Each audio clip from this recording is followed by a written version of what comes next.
नमस्कार दोस्तों, आप सभी का एक बार पुनः स्वागत है आपके अपने YouTube channel CG job education में।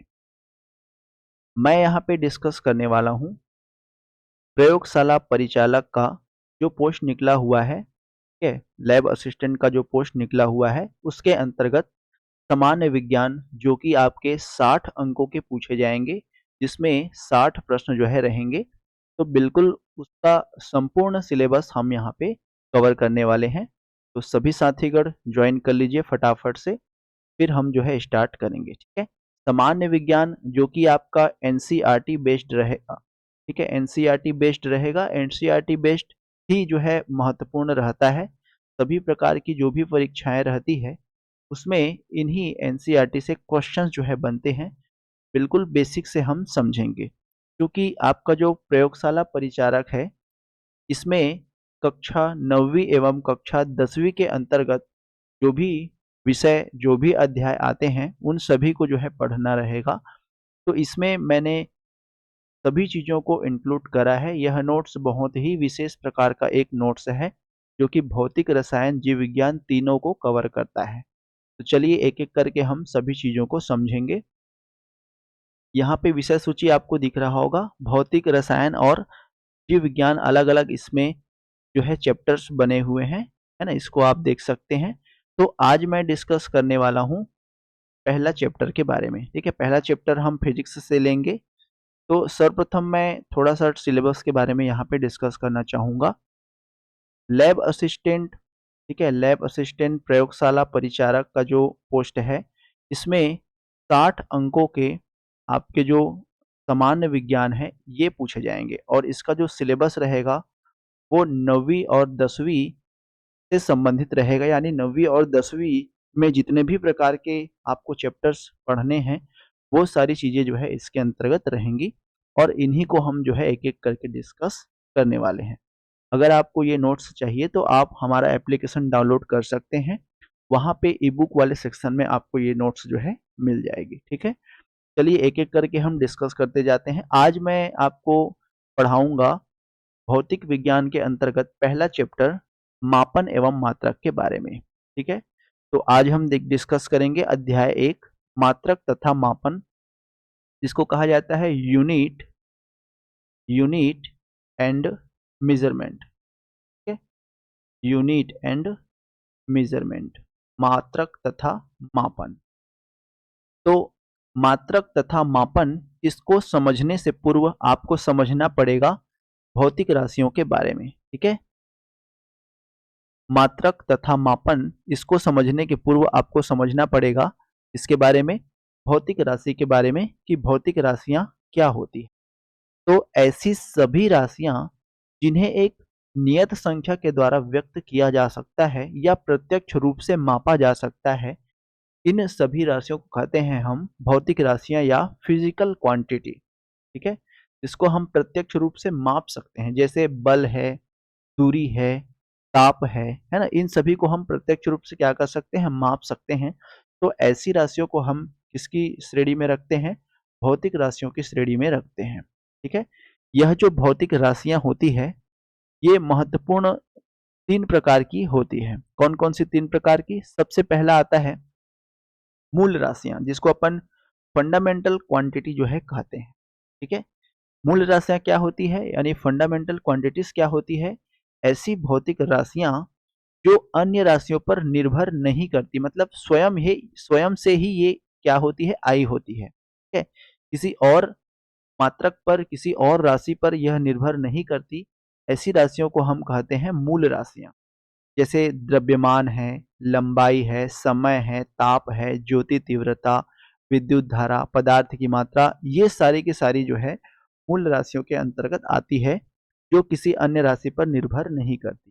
ठीक है, दूसरा आता है व्युत्पन्न राशि। व्युत्पन्न यानी किसी दूसरे से उत्पन्न। ठीक है, व्युत्पन्न यानी किसी दूसरे से उत्पन्न, डिराइव्ड क्वांटिटी इसको कहा जाता है। यह क्या होती है? ऐसी भौतिक राशियां जो मूल राशियों पर निर्भर करती है एवं मूल राशियों की सहायता से व्युत्पन्न करी जाती है।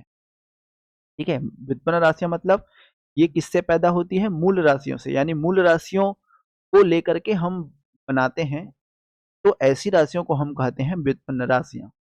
फॉर एग्जाम्पल क्षेत्रफल, आयतन, दाब तथा घनत्व। ठीक है, क्योंकि जो आयतन होता है ये लंबाई गुणित चौड़ाई गुणित ऊंचाई L into B into H से जो है बना रहता है, और लंबाई का मात्रक भी हमारा मीटर है, चौड़ाई का भी मीटर है और ऊंचाई का भी मीटर है।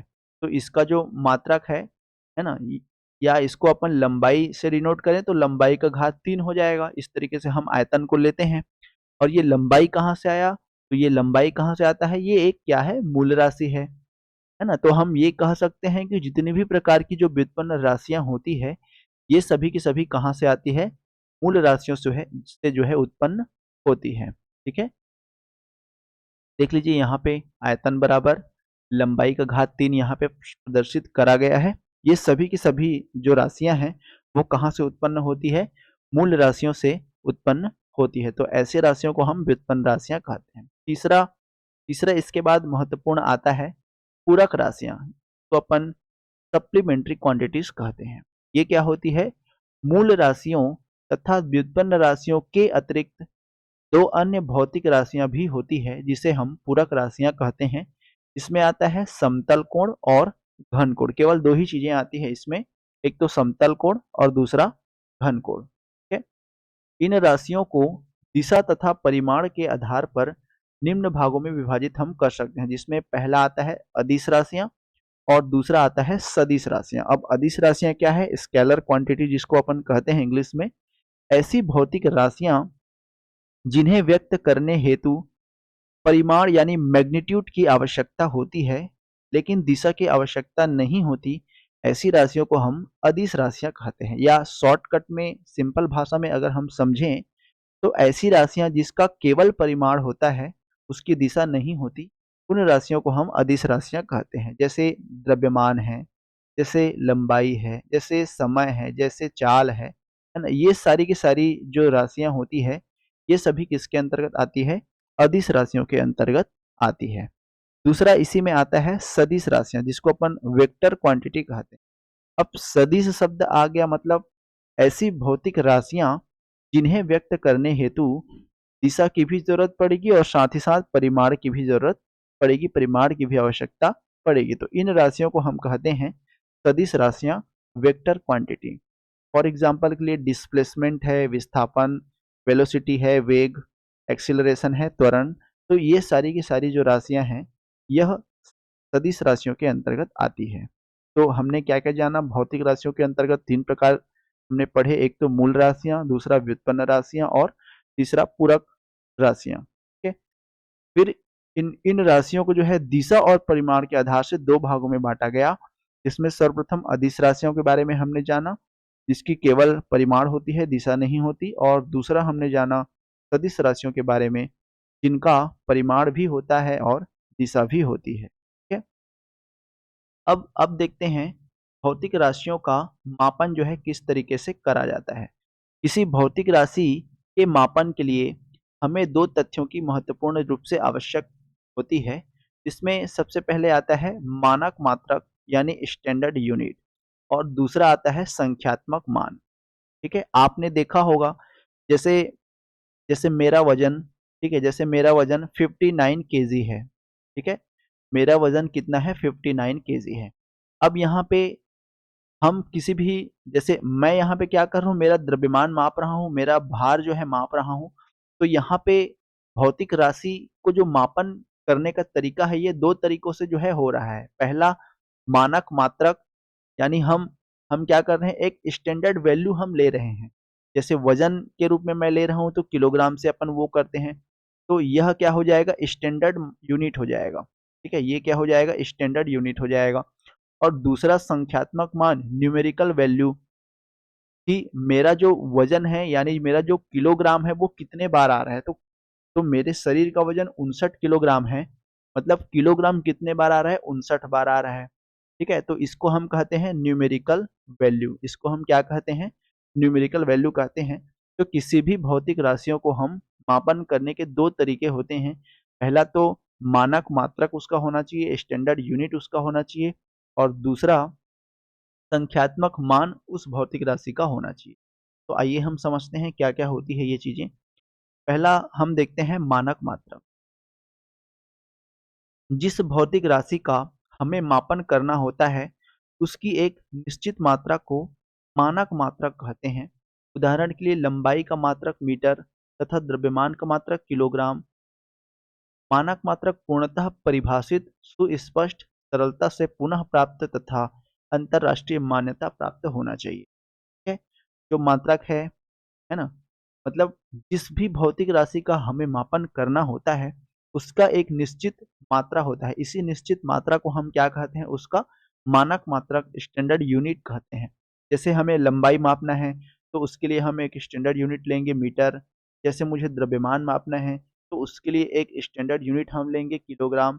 तो ये सारी की सारी जो स्टैंडर्ड वैल्यू रहती है, स्टैंडर्ड यूनिट रहती है, ये पहले से परिभाषित रहती है, पहले से सुस्पष्ट रहती है, पहले से जो है अंतरराष्ट्रीय मान्यता प्राप्त रहती है, जो सभी जगह चलती है। ठीक है? इसको हम कहते हैं स्टैंडर्ड यूनिट। दूसरा आता है संख्यात्मक मान, न्यूमेरिकल वैल्यू। यह भौतिक राशि के परिमाण को व्यक्त करता है। यह दर्शाता है कि भौतिक राशि के परिमाण में उसका मात्रक कितनी बार सम्मिलित है।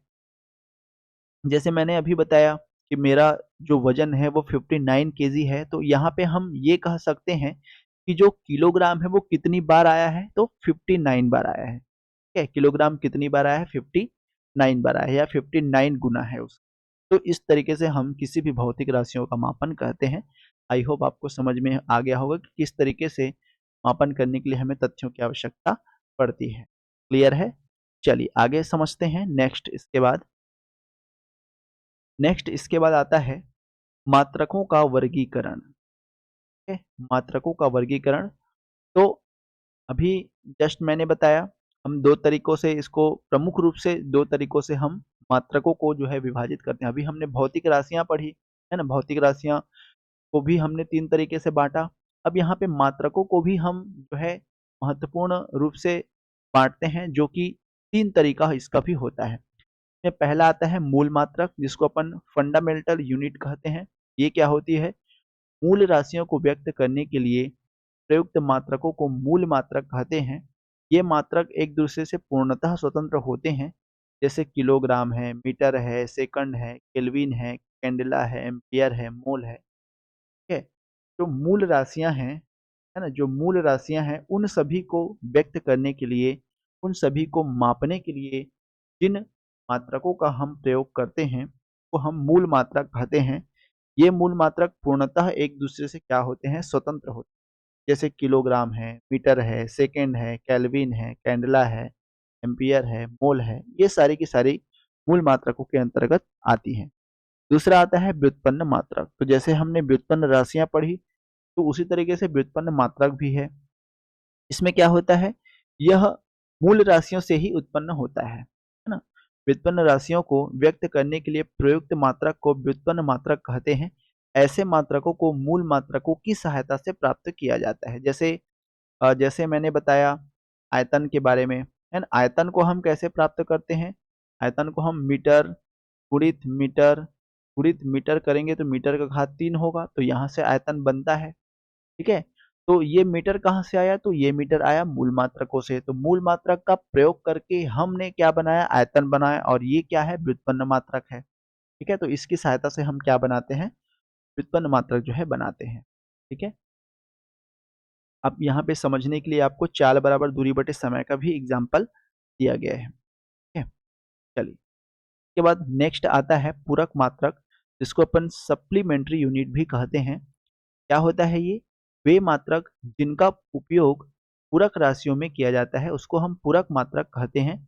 पूरक मात्रक न ही मूल मात्रक है और न ही व्युत्पन्न मात्रक है। जैसे समतल कोण है, घन कोण है ना? ये सारी की सारी पूरक मात्रक के अंतर्गत आती है। जैसे हमने पूरक राशियाँ पढ़ी, सेम उसी तरीके से ये भी है। ठीक है? चलिए, तो ये हो गया 3 प्रकार के हमने जो मात्रक है वो हमने पढ़ा। कौन-कौन सा? एक तो मूल मात्रक, जो कि स्वयं से उत्पन्न रहते हैं, एक दूसरे से पूर्णतः स्वतंत्र रहते हैं। दूसरा दूसरा हमने पढ़ा व्युत्पन्न मात्रक, जो कि मूल मात्रकों से उत्पन्न होते हैं, मूल मात्रकों की सहायता से बनाए जाते हैं। और तीसरा हमने पढ़ा पूरक मात्रक, जो कि ना तो मूल मात्रक होते हैं और ना ही व्युत्पन्न मात्रक होते हैं। ठीक है, इनको अलग तरीके से जो है प्रयोग किया जाता है। इसमें घन कोण, समतल कोण ये सारी चीज़ें आती हैं। इसके बाद नेक्स्ट आता है मात्रकों की अंतर्राष्ट्रीय प्रणाली, इंटरनेशनल सिस्टम।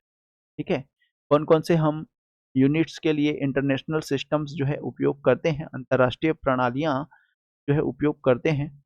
तो भौतिक राशियों का मापन करने के लिए निम्नलिखित प्रणालियाँ प्रयोग में लाई जाती हैं। इसमें सर्वप्रथम पहला आता है सेंटीमीटर ग्राम सेकंड, जिसको अपन सीजीएस पद्धति या सीजीएस सिस्टम भी कहते हैं। ठीक है, सी का अर्थ होता है सेंटीमीटर, जी का अर्थ होता है ग्राम और एस का अर्थ होता है सेकंड। इसलिए इसको centimetre gram second CGS shortcut में कह दिया जाता है। इस प्रणाली में लंबाई का जो मात्रक है वो सेंटीमीटर होता है, द्रव्यमान का जो मात्रक है वो ग्राम होता है और समय का जो मात्रक है वो सेकंड होता है। इसलिए इसको सेंटीमीटर ग्राम सेकंड सीजीएस पद्धति कहते हैं। दूसरा अंतर्राष्ट्रीय प्रणाली आता है मात्रकों की, फुट पाउंड सेकंड, तो अपन एफपीएस कहते हैं। एफ का अर्थ फुट, पी का अर्थ पाउंड और एस का अर्थ सेकंड। इस प्रणाली में लंबाई की मात्रा को हम फुट से, द्रव्यमान की मात्रा को हम पाउंड से और समय की मात्रा को हम सेकंड से निरूपित करते हैं। इसके बाद नेक्स्ट आता है तीसरा मीटर किलोग्राम सेकंड, जिसको अपन एमकेएस सिस्टम भी कहते हैं। मीटर किलोग्राम सेकंड, इसमें क्या होता है, इसमें लंबाई का मात्रक मीटर, द्रव्यमान का मात्रक किलोग्राम और समय का मात्रक सेकंड जो है लिया जाता है। इसी एमकेएस पद्धति को आज के टर्म्स में अपन एसआई प्रणाली कहते हैं, यानी international system of fundamental unit जो है कहा जाता है।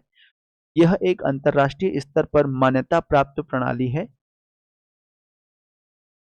वर्तमान में यही प्रणाली जो है प्रयोग करी जाती है।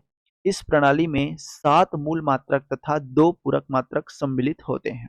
ठीक है, जो मीटर किलोग्राम सेकंड है इसी को कन्वर्ट करके आज के डेट में वर्तमान में जो प्रणाली उपयोग करी जाती है तो अपन कहते हैं international system of fundamental unit SI प्रणाली। ठीक है, एसआई प्रणाली जो है इसको कहा जाता है, यानी एसआई सिस्टम इसको कहा जाता है, एसआई पद्धति इसको कहा जाता है। और इस एसआई पद्धति में जो मूल मात्रकों की संख्या है ये 7 तरीके से होते हैं, यानी 7 प्रकार के मूल मात्रक होते हैं और 2 पूरक मात्रकों को जो है सम्मिलित किया गया है। इसको हम एक-एक करके समझते जाते हैं कि ये कौन-कौन से होते हैं, 7 मूल मात्रक और 2 पूरक मात्रक। तो याद रखेंगे एसआई सिस्टम में, एसआई पद्धति में कुल 7 मूल मात्रक होते हैं और 2 पूरक मात्रक होते हैं। चलिए कौन-कौन से होते हैं इसको हम समझ लेते हैं। यहाँ पे चार्ट के माध्यम से भी बताया गया है। इसमें पहला आता है लंबाई, दूसरा आता है द्रव्यमान, तीसरा आता है समय, चौथा आता है विद्युत धारा, पांचवा आता है ऊष्मागतिक ताप, छठवां आता है पदार्थ की मात्रा और सातवां आता है ज्योति तीव्रता। तो ये 7 जो है होते हैं। लंबाई का मात्रक मीटर होता है, द्रव्यमान का किलोग्राम, समय का सेकंड, विद्युत धारा का एम्पियर, ऊष्मागतिक ताप का केल्विन, पदार्थ की मात्रा का मोल और ज्योति तीव्रता का कैंडेला, जिसको अपन small M, KG, S, capital A, capital K, mole और टीडी से डिनोट करते हैं। ठीक है, ये कहाँ कहाँ से आया उसकी परिभाषा यहाँ पे आपको चार्ट के माध्यम से समझ में आ जाएंगी। अब हम एक एक करके इन सभी चीज़ों को डिस्कस करते हैं। सर्वप्रथम हम देखते हैं मूल मात्रकों की परिभाषाएं, जिसमें सबसे पहले आता है मीटर, जो कि लंबाई का मात्रक है। मीटर क्या होता है, 1 मीटर वह दूरी है जिसे प्रकाश निर्वात में 1 सेकंड के कितनेवें भाग से जो है क्या करता है, तय करता है। ठीक है, काउंट कर लेना इसको। तो ये मीटर का परिभाषा है। इसी तरीके से किलोग्राम में क्या होती है, परमाणुीय स्केल पर 1 किलोग्राम कार्बन 12 के 5.0188 इंटू 10⁻25 परमाणुओं के द्रव्यमान के बराबर होती है, तो अपन किलोग्राम कहते हैं। इस तरीके से सेकंड का परिभाषा कैसे दिया गया, सीजियम 133 का परमाणु परमाणु घड़ी में जितने समय में कितना जो है कंपन करता है वह समय 1 सेकंड कहलाता है। ठीक है, इसी तरीके से एम्पियर की भी परिभाषा बताई गई। 1 एम्पियर वह विद्युत धारा है जो कि निर्वात में 1 मीटर की दूरी पर स्थित 2 सीधे अनंत लंबाई के समानांतर तारों में प्रवाहित होने पर प्रत्येक तार की प्रति मीटर लंबाई पर तारों के बीच 2 × 10⁻⁻60 न्यूटन का दाब जो है उत्पन्न करती है। इस तरीके से कैंडेला के बारे में भी बताया गया।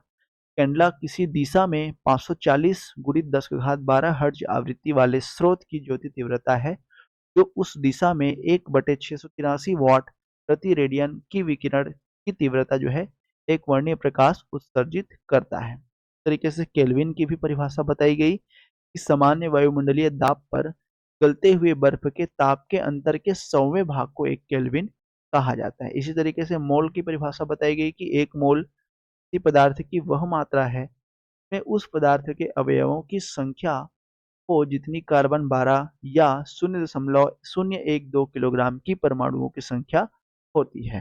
तो ये सारी की सारी चीजें आप याद रखिएगा। ये सारे के सारे बेसिक पॉइंट्स हैं, इसको आपको छोटे छोटे चीज़ों को याद रखना रहता है ताकि एग्ज़ाम में अगर आता है तो सारी चीज़ें जो है बन जाए, किसी भी प्रकार का कोई दिक्कत ना हो। सबसे पहले आपको जो थ्योरी है उसको समझना ज़रूरी है। थ्योरी अगर आप समझ जाते हैं तो सारी चीज़ें जो है आपकी बननी स्टार्ट हो जाती है, ठीक है। इसी तरीके से ये तो हो गया 7 मात्रक, मूल मात्रक। अब 2 पूरक मात्रकें आती हैं। पहला तो पहला तो पूरक मात्रक आती है समतल कोण और दूसरा आता है घन कोण। तो इसका मात्रक होता है समतल कोण का रेडियन और घन कोण का होता है स्टेरेडियन।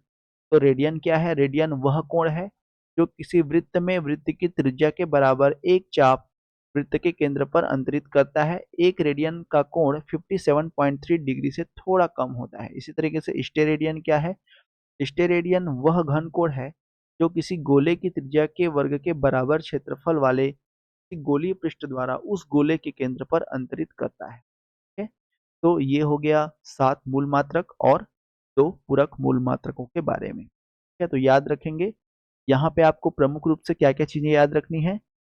यहाँ पे आपको याद रखनी है कि 7 प्रकार के मूल मात्रक होते हैं। इसमें लंबाई आता है जिसका मात्रक मीटर, दूसरा द्रव्यमान आता है जिसका मात्रक किलोग्राम, तीसरा समय आता है जिसका मात्रक सेकंड, चौथा विद्युत धारा आता है जिसका मात्रक एम्पियर, गतिक ताप आता है जिसका मात्रक केल्विन, पदार्थ की मात्रा आता है जिसका मात्रक मोल, ज्योति तीव्रता आता है जिसका मात्रक कैंडला होता है, और साथ ही साथ 2 पूरक मात्रक भी होते हैं जिसमें पहला आता है समतल कोण जिसका मात्रक होता है रेडियन और दूसरा आता है घन कोण जिसका मात्रक होता है स्टेरेडियन। तो ये सारी चीजें आप याद जरूर रखिएगा, ठीक है। चलिए इसके बाद हम एक एक करके कुछ और मात्रकों के बारे में डिस्कस करते हैं जो कि एग्जाम में आपके पूछे जाते हैं। लंबाई के अन्य मात्रक, लंबाई के और अन्य प्रकार के मात्रक कौन कौन से हो सकते हैं? बहुत बड़ी एवं अत्यंत सूक्ष्म लंबाई के मापन के लिए हमें लंबाई के कुछ विशिष्ट मात्रक प्रयोग में लाने पड़ते हैं जिनका जो है नीचे में वर्णन किया गया है। लंबाई के बड़े मात्रकों में सबसे पहला आता है खगोलीय मात्रक। खगोलीय मात्रक इसको जो है एस्ट्रोनॉमिकल यूनिट AU जो है कहा जाता है। सूर्य के केंद्र से पृथ्वी के केंद्र की मध्य की औसत दूरी एक खगोलीय मात्रक कहलाती है। सूर्य का जो केंद्र है और पृथ्वी का जो केंद्र है उसके बीच जो दूरी रहेगी इसको अपन कहते हैं एक खगोलीय मात्रक, एक एस्ट्रोनॉमिकल यूनिट। इसका वैल्यू हमारा कितना होता है? 1 AU इक्वल होता है 1.9 1.496 इंटू 10⁻11 मीटर या 1.5 इंटू 10⁻11 मीटर। ठीक है, 1.49 होता है, इसको 1.5 भी जो है कह देते हैं। तो 1.5 गुणित 10⁻11 मीटर होता है सूर्य के केंद्र और पृथ्वी के केंद्र के मध्य दूरी, जिसको अपन एक खगोलीय मात्रक या 1 AU 1 एस्ट्रोनॉमिकल यूनिट कहते हैं। ठीक है, याद रखेंगे इसका मान। दूसरा आता है प्रकाश वर्ष। दूसरा आता है प्रकाश वर्ष, लाइट ईयर जिसको कहा जाता है। LY से जो है डिनोट करते हैं। प्रकाश द्वारा निर्वात में एक वर्ष में तय की गई दूरी को एक प्रकाश वर्ष कहते हैं। एक वर्ष में प्रकाश जितनी दूरी तय करता है उसको हम एक प्रकाश वर्ष जो है कहते हैं।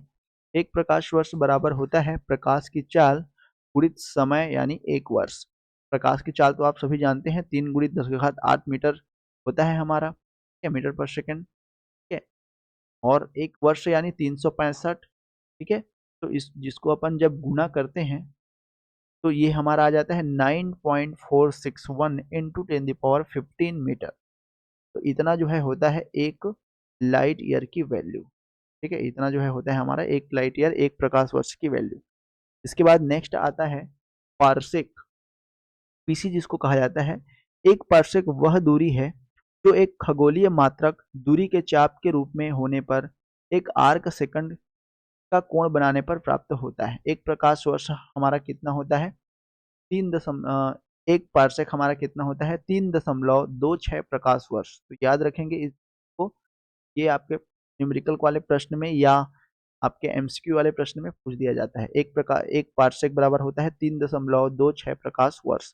या अगर मैं इसको मीटर के टर्म्स में देखूं, ये हो जाता है 3.08 गुणित 10 की घात 16 मीटर। ठीक है। अब इसके बाद ये तो हो गया लंबाई के बड़े मात्रक। लंबाई के बड़े मात्रकों में खगोलीय मात्रक, प्रकाश वर्ष, पार्सेक, ये सारी चीजें आती है। इसके बाद लंबाई के छोटे मात्रकों में कौन कौन सी आती है? लंबाई के छोटे मात्रकों में आती है 1 डेसीमीटर, जो कि 1/10 मीटर के बराबर होता है। 1 सेंटीमीटर, जो कि 1/100 मीटर के बराबर होता है। 1 मिलीमीटर, जो कि 10 की घात -3 मीटर होता है। 1 माइक्रोन, जो कि 10 की घात-6 मीटर होता है। इस तरीके से 1 नैनोमीटर 10 की घात-9, 1 एंगस्ट्रॉम 10 की घात-10, 1 फर्मी 10 की घात-15। तो ये सारी चीज़ें आती है। मीटर के थोड़े बड़े मात्रकों में अगर हम देखें तो 1 डेकामीटर 10 की घात 1, हेक्टोमीटर 10 की घात 2, किलोमीटर 10 की घात 3, मेगामीटर 10 की घात 6 और गीगामीटर 10 की घात 9, ये सारी चीज़ें। इसी तरीके से 1 इंच बराबर कितना होता है, 1 फुट बराबर कितना होता है, 1 गज बराबर कितना होता है, ये सारी चीज़ें आप यहाँ पे जो है याद करके रखिएगा, ताकि अगर एमसीक्यू प्रश्न पूछे जाते हैं तो आपका वहाँ पे बन जाए। यहाँ पे एक भौतिक राशियाँ, सूत्र और मात्रक यहाँ पे आपको दिया गया है कि किस तरीके से जो है इसका सूत्र होता है और किस तरीके से इसका जो है मात्रक होता है। तो इसमें प्रमुख प्रमुख को याद रखिए। जैसे क्षेत्रफल है तो लंबाई गुणित चौड़ाई होता है, आयतन है लंबाई गुणित चौड़ाई गुणित ऊंचाई होता है। इस तरीके से वेग, वेग विस्थापन बटे समय होता है। त्वरण, वेग में परिवर्तन बटे समय अंतराल होता है। घनत्व, द्रव्यमान बटे आयतन को हम घनत्व कहते हैं। बल, द्रव्यमान गुणित त्वरण होता है। कार्य, बल गुणित विस्थापन होता है। शक्ति, कार्य बटे समय होता है। दाब, बल बटे क्षेत्रफल होता है। संवेग, द्रव्यमान गुणित वेग होता है। आवेग, बल गुणित समय। तो ये सारी चीजें आपको याद रखनी है। कभी भी जो है कोई सा भी आपको पॉइंट उठा करके दे दिया जाएगा और पूछ दिया जाएगा, तो ज्यादा बड़ा चार्ट नहीं है, छोटा सा चार्ट है। तो आप सूत्र को जो है याद रखिए। आपका जो, देखो, कभी भी जब हम मात्रक बनाते हैं तो सूत्र अगर हमको याद रहता है तो उससे हम आसानी से मात्रक बना सकते हैं। बस हमको मूल मात्रक को जो है लिया जाता है। ठीक है, तो ये याद रखना है आपको, हाँ। इसी तरीके से यहाँ पे कोणीय वेग, कोणीय त्वरण, आवेग, विभवांतर, ये सारी की सारी चीजें यहाँ पे दिया गया है। तो आप देख सकते हैं और जो भी एग्जाम में पूछा जाए उसके हिसाब से आप अपना याद करके जाइएगा, ताकि आसानी से बन सके। दूसरा आता है इसके बाद द्रव्यमान के अन्य मात्रक। तो लंबाई हो गया, दूसरा आता है द्रव्यमान। द्रव्यमान में भी छोटे बड़े अलग अलग प्रकार के जो है मात्रक होते हैं। जैसे 1 हेक्टोग्राम 10 की घात-1 ग्राम के, 1 डेकाग्राम 10 की घात-2 ग्राम के बराबर होता है। 1 ग्राम 10 की घात-3 किलोग्राम के बराबर होता है। तो ये सारी की सारी छोटे मात्रकों के अंतर्गत आती है ना। द्रव्यमान के बड़े मात्रकों में 1 क्विंटल 100 किलोग्राम के बराबर होती है। 1 मीट्रिक टन 1000 किलोग्राम या 10 क्विंटल के बराबर होती है। 1 मेगाग्राम 10 की घात-किलोग्राम के बराबर होती है। तो ये सारी की सारी जो द्रव्यमान के मात्रक होते हैं। इस तरीके से समय के मात्रकों में 1 मिलीसेकंड 10 की घात-3 सेकंड, 1 माइक्रोसेकंड 10 की घात-6 सेकंड, 1 सेक 10 की घात-8 सेकंड, 1 सेकंड 10 की घात-9 सेकंड। तो ये सारी की सारी चीज़ें आती है। बड़े मात्रकों में अगर हम देखें तो 1 मिनट 60 सेकंड के बराबर होती है। 1 घंटा में 60 मिनट और 3600 सेकंड होते हैं। 1 दिन में 24 घंटे और 86,400 सेकंड होते हैं। 1 वर्ष में 365 दिन या 3.15 × 10 की घात 7 सेकंड होते हैं। 1 लीप वर्ष जो है 366 दिनों का होता है। 100 वर्षों के समय को भी हम एक सेंचुरी कहते हैं, एक शताब्दी कहते हैं। तो ये सारे के सारे समय के जो है बड़े मात्रकों में अंतर्गत आते हैं। ठीक है?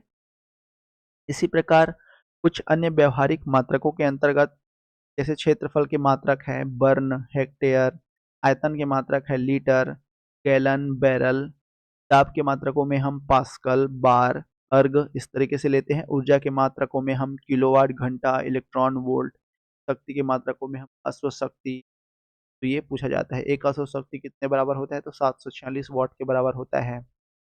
एक अर्ग जो है 10 की घात -7 जूल के बराबर होता है। ठीक है, एक बार, एक वायुमंडलीय दाब, ठीक है, 1 पास्कल, 1 न्यूटन पर मीटर स्क्वायर।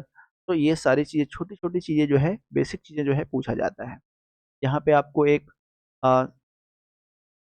देखो, जैसे 10 की घात 18 को क्या बोलते हैं, एक्सा। 10 की घात -18 को क्या बोलते हैं, एटो। 10 की घात 6 को क्या बोलते हैं, मेगा। 10 की घात -6 को क्या बोलते हैं, माइक्रो। तो इस तरीके का चार्ट दिया गया है। इस चार्ट के माध्यम से आप सारी चीज़ों को जो है समझ सकते हैं। तो ये हो गया आज का हमारा जो पहला चैप्टर है, मात्रक तथा मापन के बारे में एक छोटा सा जानकारी, एक ब्रीफ जो है डिस्कशन। ठीक है, आई होप सारी चीज़ें आपको क्लियर हुई होंगी। इसमें इसमें महत्वपूर्ण क्या आपको याद रखना है कि मूल राशियाँ क्या होती है, मूल मात्रक क्या होती है, मूल मात्रक कितने प्रकार की होती है, कौन-कौन सी होती है, और साथ में उसका मात्रक क्या है। ठीक है? एक चीज़ ये जानना है। दूसरा इसमें क्या पूछा जा सकता है? दूसरा इसमें ये पूछा जा सकता है कि मात्रकों की अंतर्राष्ट्रीय प्रणालियाँ कौन-कौन सी होती है? सीजीएस पद्धति में क्या होता है? एफपीएस में क्या होता है? एमकेएस में क्या होता है? एसआई प्रणाली क्या है? ठीक है? इसी तरीके से ये आपको पूछा जा सकता है, पूरक मात्रकें कौन-कौन से होते हैं? और लंबाई के मात्रकों में आपको पूछा जा सकता है कि लंबाई के सबसे बड़े मात्रक कौन से हैं? ठीक है? लंबाई के सबसे बड़े मात्रक कौन से हैं? तो पारसेक सबसे बड़ा मात्रक है। सबसे छोटा मात्रकों में अगर पूछा जाए तो कौन-सा है? तो ये अलग-अलग प्रकार के जो है प्रश्न यहाँ आते हैं, तो आपको ध्यान रखनी है। इस चार्ट से पूछा जा सकता है कि शक्ति बराबर क्या होता है? दाब बराबर क्या होता है? पृष्ठ तनाव बराबर क्या होता है? प्रत्यास्थता गुणांक बराबर क्या होता है? तो ये छोटा-छोटा पॉइंट है जिसको आपको याद रखनी है, समझनी है। ठीक है? इस तरीके से ये सारी चीज़ें जो है पूछी जा सकती है। उम्मीद है आज का जो सेशन है वो आपको अच्छा लगा होगा। इस तरीके से और अलग-अलग चैप्टर्स को अपन जो है छोटा-छोटा करके अपन डिस्कस करेंगे, ताकि सारी चीज़ें जो है क्लियर होती चली जाए। तो आज के लिए बस इतना ही रखता हूँ, मिलते हैं नेक्स्ट क्लास में। तब तक के लिए तो जो है आप रिविज़न करते रहिए, पढ़ते रहिए। ठीक है दोस्तों, धन्यवाद सभी को क्लास के साथ जुड़ने के लिए। स्वस्थ रहिए, मस्त रहिए और सीजी जॉब एजुकेशन के साथ बने रहिए। धन्यवाद।